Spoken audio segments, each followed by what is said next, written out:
Hi guys, welcome back to my YouTube channel. कैसे हो आप सब? आई होप आप सब बहुत अच्छे होंगे। आप लोग देख रहे होंगे, अरे ये कैसी ब्लॉगिंग की स्टार्ट हो रही है। गाइस, मैं एक दिन डॉक्टर के पास गई थी, तो मैंने इनसे कंसल्ट किया था। तो इन्होंने मेरे को बोला था कि आपके दांतों में स्टेन्स हो गया है, जो कि खाने पीने और डाइट की वजह से हो जाता है। तो मैंने बोला मैं इतना ब्रश करती हूँ, ये साफ़ ही नहीं हो रही, ये कैसे साफ़ होंगे? तो उन्होंने बोला ये हमारे पास मशीन होती हैं, उससे ही होंगे। तो फिर मैंने मन बना लिया। पहले मम्मी बोल रही थी कि यहाँ आ जा, मैं करवा दूँगी। मैंने बोला अब शादी का घर है, आप तो कहाँ ही करवाओगे, मुझे तो नहीं लगता आप करवाओगे। तो मैंने भी की है काफ़ी गलतियाँ। मैं तो यही बोलूँगी कि गाइज़, हमेशा अच्छा खाना खाओ, अच्छा पहनो मत बट अच्छा खाना ज़रूर खाओ, ठीक है। तो यहाँ पे जो डॉक्टर जी हैं, तो यहाँ पे ये मेरा रिमूव करी थी कचरा, और ये बहुत लॉन्ग प्रोसेस था। इन्होंने मेरे को बोला था आधा घंटा लगेगा, बट 1 घंटा 30 मिनट पूरे लगे थे। और इन्होंने मुझसे 1000 रुपीज़ चार्ज किए। ये बोलते कि आपका बहुत ज़्यादा था तो आप 1200 दे दो। मैंने बोला कि हमारी डील तो 1000 में हुई थी ना। तो फिर इन्होंने बोला चलो ठीक है, आप 1000 ही दे दो। तो अच्छी थी ये, इन्होंने बहुत सारी चीज़ें गाइड की मुझे रिलेटेड टू टीथ। तो मैं भी आप लोगों को यही बोलूँगी कि ज़्यादा बाहर का मत खाओ, जंक मत खाओ, रिफाइंड में मत खाओ, अच्छा खाओ, कम खाओ और अच्छी डाइट लो। तो भाई मेरा मुंह ऐसे खुला खुला खुला खुला खुला, इतना मतलब मुंह दुखने लग गया मेरा। क्या एक्सरसाइज हुई है भाई मेरे मुंह की। इस पाइप से जो मेरे मुंह में वाटर आ रहा था ना, जो पानी स्लाइवा बन रहा था, ये वो उस पाइप से खींच रहा था वो, ठीक है। तो इस मशीन से ही इन्होंने सारे दांत रिमूव किए। बहुत ज़्यादा स्टेन्स थे ऊपर नीचे, और खुशी भी हो रही थी, बट ये था कि मम्मी नहीं थी, बट मेरा फ्रेंड थी मेरे साथ। तो वो बैठी रही बाहर, रील्स देखती रही, और मैं यहाँ अपना क्लीनिंग करा रही थी अपने दांतों की। बहुत लॉन्ग प्रोसेस था गाइज़। बाकी आप लोग भी अपना ध्यान रखो। क्लीनिंग के बाद इन लोगों ने मेरे यहाँ पे मेरे को ये बोला कि आप 2 टाइम ब्रश करो, अच्छे से ब्रश करो, हर जगह घुमा फिरा के, और नमक वाले पानी से कुल्ला करो, और अच्छा कोलगेट यूज़ करो। अब मैं बताती हूँ ये प्रॉब्लम स्टार्ट कैसे हुई।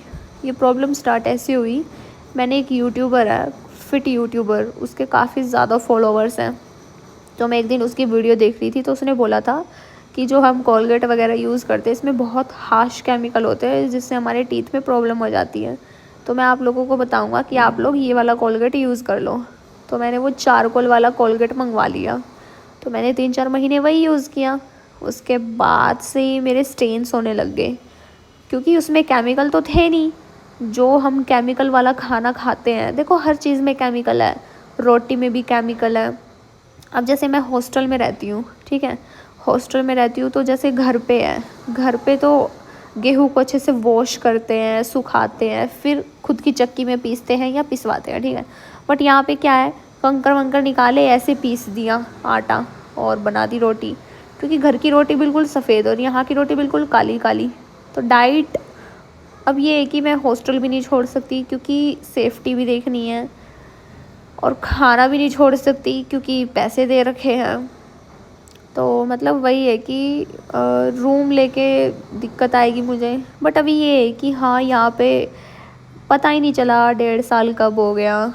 और आप लोग देख रहे होंगे ये स्टेन्स मेरे, ये इन्होंने लाइट जला रखी थी ना क्लीन करने के लिए। बस दर्द तो नहीं हुआ, बस जो बिल्कुल फंसा हुआ था ना 2-3 दांतों में, बहुत ज़्यादा डिपॉजिट्स हो रखे थे, तो वहाँ पे थोड़े से मतलब पत्थर सा जम रखा था। तो वो जब साफ़ किया ना, तो बहुत ज़्यादा पत्थर निकला मेरे दांतों से, और वहाँ से थोड़ा सा ब्लड आया था, क्योंकि मसूड़ों में फंस गया था, और उस पत्थर की वजह से जो मेरे मसूड़े थे वो नीचे आ गए थे। तो बेसिकली यही है कि भाई, अगर हम केमिकल वाला खाना खाते हैं ना, तो हमें केमिकल वाली ही कोलगेट वगैरह यूज़ करने चाहिए। अगर या तो फ़ॉरेन वाले इतने पागल तो है नहीं, बेवकूफ़ तो है नहीं, जो इतनी बड़ी बड़ी ब्रांड कंपनियां खोल रखी हैं। तो भी जैसे मैं कोलगेट विजिबल वाइट यूज़ कर रही हूँ, तो भाई मतलब अच्छे कोलगेट यूज़ करो, किसी की भी बातों में आके कुछ मत करो, चाहे वो स्किन हो, टीथ हो, बॉडी हो, जिम हो, डाइट हो, कुछ भी हो, ठीक है ना। और पानी का भी होता है। अब हमारे वहाँ का पानी बहुत अच्छा है, अब यहाँ के पानी में वो है पत्थर। देखो ये मतलब नीचे का क्लीन करने के बाद फिर इन्होंने ऊपर का क्लीन किया। कुछ नहीं, ये मशीन थी, इसमें से पानी निकल रहा था और ये तो मिरर ही था। तो it's very, I don't have any words, but clean हो रहे थे ना, मुझे इसकी बहुत खुशी थी। मन में कहीं ना कहीं डर भी था कि सब सही होगा ना, कोई दिक्कत तो नहीं होगी ना। तो यहाँ पे दीदी ने, फिर मैंने बोला कोई दवाई, कोई कुछ फ्रेज़ कुछ ऐसा तो नहीं है। तो उन्होंने बोला कि देखो बाहर का मत खाओ बिल्कुल, बाहर का फूड जहर है। एक दिन हमारे गांव में जब मैं बात करी थी तो वहाँ पे भी एक बूढ़े अंकल थे, कह रहे थे कि हमारे दांत तो फिर भी चल टिक गए, मतलब चल दिए 70-80 साल तक या 60 साल तक। ये जो आजकल के बच्चे हैं जो इतना जंक खाते हैं, इनके नहीं टिकने वाले, 30 के बाद इनके दांतों में बहुत प्रॉब्लम्स आएंगी। तो अब ये चीज़ है, मैं क्लीनिंग तभी करवा लेती। इन्होंने बोला कि जितना लेट कराओगे उतनी दिक्कत क्रिएट होएगी, ठीक है। तो मम्मी मेरे को कह रही थी यहाँ आ जा, यहाँ खड़ी होके करवा दूंगी। मैंने बोला आप कहीं नहीं करवाते, मैं पिछली बार भी आई थी, मैंने 1000 बार बोला लेकिन आप मुझे लेके ही नहीं गए। मम्मी को ये था कि पानी पिएगी साफ़ हो जाएंगे, बट मैंने खूब पानी पिया बट साफ़ नहीं हो रहे थे। और मतलब मैंने काफ़ी चीज़ें ट्राई की बट नहीं हो रहे थे। लास्ट में इन्होंने बोला कि आप चाहे, मैंने इनको ये भी बोला कोई दवाई हो या कुछ भी हो अगर साफ़ हो जाते हो, तो उन्होंने बोला नहीं, इसका एक ही मेथड है क्लीनिंग, जो आपको करानी ही पड़ेगी, और नहीं कराओगे तो फिर आपके दांत बहुत ज़्यादा डैमेज और ख़राब हो जाएंगे। तो मैंने बोला ठीक है फिर कर दो। तो जैसे इन्होंने रिमूव किया ना भाई, मतलब और जगह से ही रिमूव करी थी तो कुछ ऐसे हो नहीं रहा था, बट जैसे वो जो जहाँ डिपॉजिट्स थे ना, वहाँ थोड़ा सा मेरे को हुआ कि हाँ यार कुछ खाली खाली सा लग रहा है मतलब वो मसाला सा हट गया। तो मैं ये भी बता देती हूँ कि मेरी दांतों की स्टोरी क्या है। जब हम कौन सी, ये देखो क्लीन हो गए ना, हाँ। तो जब मैं 8th क्लास में थी ना, तो हमने DAV public school thermal colony Panipat में एडमिशन लिया था। बहुत ही बड़ा स्कूल था, जिससे पहले हम अपने बगल गली वाले स्कूल में ही पढ़ते थे, आर्य आदर्श, ठीक है। तो वो बहुत नज़दीक था, मतलब अगर हम 10 मिनट पहले भी जाएँ तो ऐसे कोई तकलीफ़ नहीं होती थी, क्योंकि नज़दीक ही था। तो फिर मम्मी ने जब डीएवी थर्मल में एडमिशन करवाया ना, तो भाई बस आ जाती थी 6:30 बजे। तो मैं क्या करती थी, नहाती थी, नहा के मैं ब्रश करना भूल जाती थी, फिर मैं ऐसे ही बस मुंह से कुरला किया और चली गई। तो ये मैंने बहुत बार किया ऐसा, क्योंकि बस ना छूट जाए, क्योंकि जल्दी उठा जाता ही नहीं था। कई बार उठ जाती थी तो कर लेती थी, मतलब not on daily basis, but मुझे बाद में रियलाइज़ हुआ कि नहीं यार ये मैं गलत कर रही हूँ। मम्मी बोलती थी कर ले, बट उस टाइम मैं बच्ची, मतलब बालक बुद्धि थी यार, ठीक है। उसके बाद इन्होंने मेरी क्लीनिंग कर दी थी। फिर उसके बाद मैं जब रूम में आई तो मैंने देखा यहाँ पे वो लग रहे हैं स्विच बोर्ड्स, क्योंकि अब बच्चे आ रहे हैं, डिमांड्स बढ़ रही हैं। और फिर यहाँ पे भैया अपना काम शुरू कर रहे थे, ऐसे ड्रिल कर रहे थे। और जगह तो उन्होंने कुछ ज़्यादा ही कचरा कर दिया था बट मेरे रूम में तो इतना कुछ हुआ नहीं, क्योंकि क्योंकि ये बेड तो खाली ही था जहाँ पे इन लोगों ने अपना सामान रखा हुआ था। तो मेरे रूम में 2 स्विच लगे हैं, एक तो मैंने अपने बेड के बगल में लगवाया है और एक दूसरे बेड के बगल में लगवाया है, जो कि आप लोग देख रहे हो। तो यहाँ पे इन लोगों ने छेद किया और दूसरे कमरे से तार निकाली और अपना कर दिया मामला सेट। इन्होंने 2 खूंटियाँ भी लगवाई जिस पे कपड़े टांगते हैं। तो भाई अगर इन लोगों ने हमसे 5-5 हज़ार एक्स्ट्रा लिए हैं ना, तो ये खर्चा भी कर रहे हैं। बाकी रही बात, आप लोग बोल रहे थे कि आप अपनी बहन का मेकअप मत करना, ये वो बुकिंग कराने लेना, मेकअप ज़रूरी होता है। तो भाई पार्लर वाली ना शक्ल ही बदल देती है मेकअप करके। देखो डोंट माइंड, बट हर किसी की स्किन के हिसाब से मेकअप होता है। मैं भी अच्छी हूँ और I am sorry daily blogs नहीं आ रहे क्योंकि मैं बहुत ज़्यादा बिजी हूँ, असाइनमेंट्स, प्रैक्टिकल्स और जिम। मैं वीडियोस भी नहीं बना पा रही इंस्टाग्राम के लिए, ना यूट्यूब पे ब्लॉग। बट मुझे लगा कि अगर मैं टाइम मैनेज नहीं करूँगी तो फिर कैसे चलेगा। तो अभी मैं मेस में गई थी तो 9 बज गए थे। तो मैं ब्रश किया, नहाई। अब मैं 2 टाइम ब्रश करती हूँ और नमक के पानी के साथ कुल्ला करती हूँ। एंड फाइनली मैंने अपने टीथ क्लीन करवा लिए हैं। तो 1000 रुपीज़ लगे क्लीन होने के और 100 रुपये की परचेज दिन लगी थी, ठीक है। और अभी मैंने फिर बोला अंकल पराठे बना रहे थे रिफाइंड में, तो मैंने बोला मेरा देसी घी लगा दोगे क्या? तो उन्होंने बोला हाँ, हाँ लगा देंगे। तो उन्होंने फिर देसी घी लगा दिया। तो काफ़ी कोऑपरेटिव हैं। और आलू की सब्जी और दूध, अभी हम बनाएँगे कॉफ़ी। और मैं आप लोगों से कुछ चीज़ें शेयर करना चाहती हूँ। देखो जो गलतियाँ मैंने की हैं, आई थिंक बहुत सारे लोग करते होंगे। तो जब भी आप खाना खाओ तो हमेशा कुल्ला करो, हमेशा।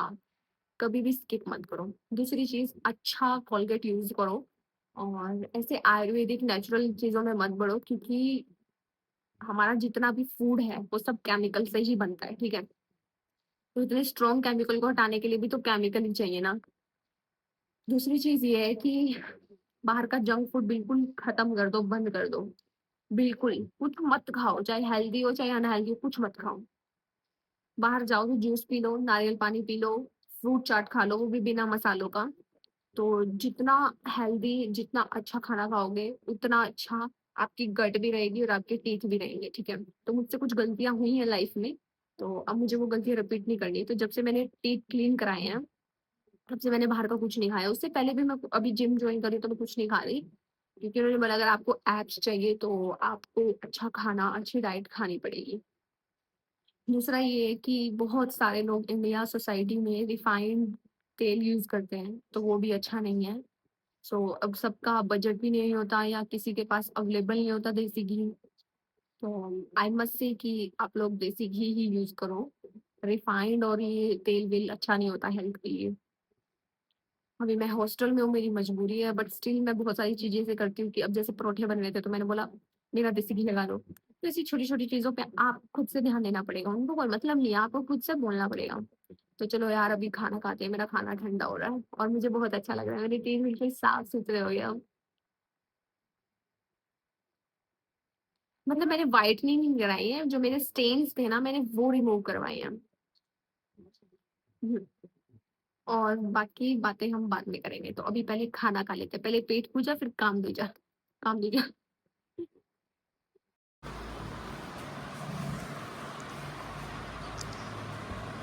चीनी की जगह मैं यूज़ करती हूँ खांड।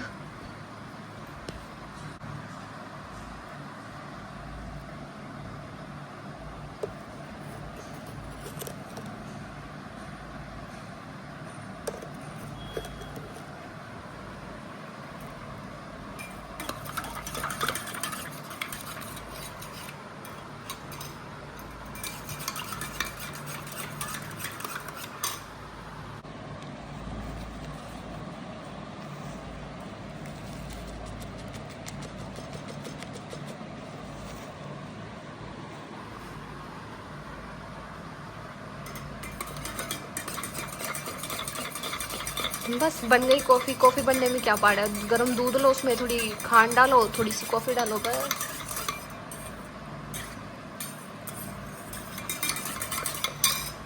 So this is my breakfast guys. मैं कॉलेज गई थी, फिर कॉलेज से मैं आ गई, फिर मैंने खाना खाया। खाने में दाल चावल रोटी रायता ये सब था। सो बेसिकली मैं अब यही चीज़ कहना चाहती हूँ कि अब मेरे दाँत बिल्कुल ठीक है, पहले जैसे हो गए। और अब मैं इनका बहुत ध्यान रखती हूँ, मैं डेली करती हूँ। और अब मैं जाऊँगी जिम, और मैं डेली जिम जा रही हूँ। जिम जाके मुझे एनर्जेटिक फ़ील हुआ है एंड थोड़ा स्ट्रॉन्ग भी फ़ील हुआ है।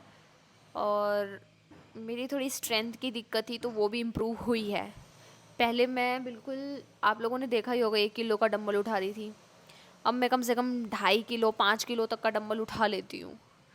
तो धीरे धीरे हम 10 किलो भी उठाए, मतलब धीरे धीरे, ठीक है। तो आप लोग बोल रहे थे कि आप अपनी बहन का मेकअप नहीं करेंगी, ये नहीं करेंगी। तो देखो, मैंने ये सब सुनते हुए, आप लोगों की इज्जत रखते हुए, मैंने मेकअप आर्टिस्ट के पास कॉल किए। तो भाई कोई मांग रहा है 45,000, कोई मांग रहा है 50,000, कोई मांग रहा है 75,000, कोई मांग रहा है 30,000, ऐसे मांग रहे हैं। और जो मांग रहे हैं 15,000 या 20,000, उनका मेकअप मुझे अच्छा नहीं लगा सीरियसली, क्योंकि मैंने भी इतने शूट्स कराए हैं तो मुझे पता है भाई मेकअप कैसे होता है और क्या होता है, ठीक है। दूसरी चीज़, आप लोग बोल रहे थे कि आपका राधा वाला मेकअप लुक बहुत अच्छा लग रहा था। तो मैं उस चीज़ में ये कहना चाहती हूँ, उसमें मैंने फ़िल्टर और एडिटिंग की थी, जिसकी वजह से वो जो बेस था वो स्मूथ लग रहा था, ठीक है। जबकि उन्होंने नार्स का फाउंडेशन यूज़ किया था, हुडा ब्यूटी का। तो I think it's not about products, it's all about skills, makeup skills. Makeup artist, artist का मतलब क्या होता है, ठीक है। अब जैसे मेरी बहन का फेस है, मोटी मोटी आँखें हैं, मोटी मोटी आईब्रो हैं, मोटे मोटे होठ हैं, ठीक है, मुंह भी ऐसे मोटा मोटा है। तो अगर हम उस पर हैवी बेस करेंगे तो वो बिल्कुल मतलब अच्छी नहीं लगेगी। अब मैं वहाँ शब्द नहीं बोलूँगी फिर कुछ दिक्कत हो जाएगी, मतलब अच्छी नहीं लगेगी बेसिकली। और मम्मी को हैवी बेस बिल्कुल भी पसंद नहीं है। तो मम्मी कह रही थी कि हमारे टाइम में तो बस फेयर लवली क्रीम लगाई, थोड़ी सी लिपस्टिक, थोड़ी सी इधर वो जो 50-60 रुपए का आता था आई शेडो पैलेट वो, और बिंदी, और इधर इधर इधर मतलब मेन ब्राइडल का आप लोग बोल रहे हो मेकअप होता है, मेन ब्राइडल की ज्वेलरी होती है और लहंगा होता है, ठीक है। और रही बात सैंडल की, सैंडल तो वैसे भी लहंगे के नीचे छू भी जाते हैं। अब दूसरी चीज़ ये है कि मेकअप का ऐसा है, अभी अभी ये है कि मैं अभी जब घर जाऊंगी मैं एक बार पायल का मेकअप करके देखूंगी, उसको तैयार करके देखूंगी। अगर मैं सेटिस्फाई होती हूँ, मम्मी सेटिस्फाई होती है और पायल सेटिस्फाई होती है, तो फिर मैं ही कर दूंगी उसका मेकअप, ठीक है। अगर सेटिस्फाई नहीं होते तो ठीक है, 1-2 दिन पहले क्या, एट अ टाइम भी जाओगे, पैसा फेंको तमाशा देखो, वो वाली चीज़ है। मिल जाएंगे आर्टिस्ट, इतने सारे पार्लर हैं वैसे भी, ठीक है। तो मैंने मतलब 3-4 अपनी बहनों को तैयार किया है, बट उस टाइम मेरे पास इतने अच्छे अच्छे प्रोडक्ट्स नहीं थे। तो अभी मैंने बहुत सारे प्रोडक्ट्स ऑर्डर भी किए हैं जो मेरे पास नहीं थे। जैसे मेरे पास ट्रांसलूसेंट कह रही ट्रांसलूसेंट पाउडर नहीं था मेरे पास हुडा ब्यूटी का प्राइमर नहीं था। तो और भी बहुत सारी चीज़ें नहीं है मेरे पास, जैसे ग्लिटर नहीं है। तो ये सब चीज़ें मैंने मंगवाई हैं। अब देखो यार, एक चीज़ बताओ, 45,000 या 50,000 हम एक आर्टिस्ट को देंगे, ठीक है, उसने आपका डे स्पेशल बना दिया, अगले दिन इसने मुंह धो लिया, ख़त्म, टाटा बाय बाय, 45,000 ऐसी तैसी हो गई। लेकिन अगर हम, अब जैसे बहुत सारे सेलिब्रिटीज़ हैं, बहुत सारे क्रिएटर्स, एक मृणाल पंचाल, पता नहीं ऐसा कुछ नाम है, मुझे एग्जैक्टली नाम याद नहीं आ रहा अब, वो एक मेकअप कंटेंट क्रिएटर है, तो उसने अपनी शादी में खुद ही मेकअप किया था। वो इतनी करोड़पति है, वो भी चाहती तो वो भी बुला सकती थी मेकअप आर्टिस्ट, बट उसने हेयर स्टाइलिस्ट बुला रखा था, ठीक है। लेकिन मुझे तो हेयर स्टाइल भी बनाना आता है, मुझे मेकअप करना भी आता है, मुझे चुन्नी सेट भी करनी आती है, मुझे यहाँ पे जूड़ा बना के यहाँ चुन्नी सेट भी करनी आती है, मतलब लगभग मुझे सारा काम आता है। और रही बात मेकअप की, तो हमें नॉर्मल मेकअप करना है मेरी बहन का, ठीक है। काफ़ी लोगों ने मेरा व्लॉग देख के मेरी बहन के पास की मैसेज भेजे कि ये वो, बट मुझे उनका मेकअप कुछ खास जचा नहीं, और वैसा मेकअप तो मैं भी कर दूँगी, ठीक है। और वो तो अब ये है कि जिस दिन मैं मेरी बहन को तैयार करूँगी, आप सब यही बोलोगे कि कौन से पार्लर से रेडी हुई हो दीदी, कौन से पार्लर से रेडी हुई हो दीदी, यही पूछोगे, ठीक है। ये कौन सा मेकअप आर्टिस्ट बुक किया था, ठीक है। तो और दूसरी चीज़, एक लड़के का कमेंट आया था कि आप ना बुरा मत मानना, आप ना थोड़ा ओवर मेकअप कर देती हो। देखो, धीरे धीरे ही सीखता है बंदा, ठीक है। चलो ठीक है, वो आपको ओवर लग रहा है या जो भी है, मुझे नहीं पता। पहली बात तो मैं कभी मेकअप, मतलब ओवर मेकअप तो मैं कभी करती ही नहीं हूँ। स्किन केयर किया, थोड़ा सा फाउंडेशन लगाया, लिपस्टिक, बट एक जो ब्राइडल मेकअप होता है वो बहुत हाई लेवल पे होता है, ठीक है। तो मैं क्या ही बोलूँ, अभी बहुत सारा काम पेंडिंग में है यार। तो ठीक है guys, bye, thank you for watching this vlog. और अभी मैं जा रही हूँ जिम, सो बाय बाय। मेरी शक्ल से आपको जुड़ा हुआ चमन लग रहा होगा, but it's okay. Bye, love you all, I love you all.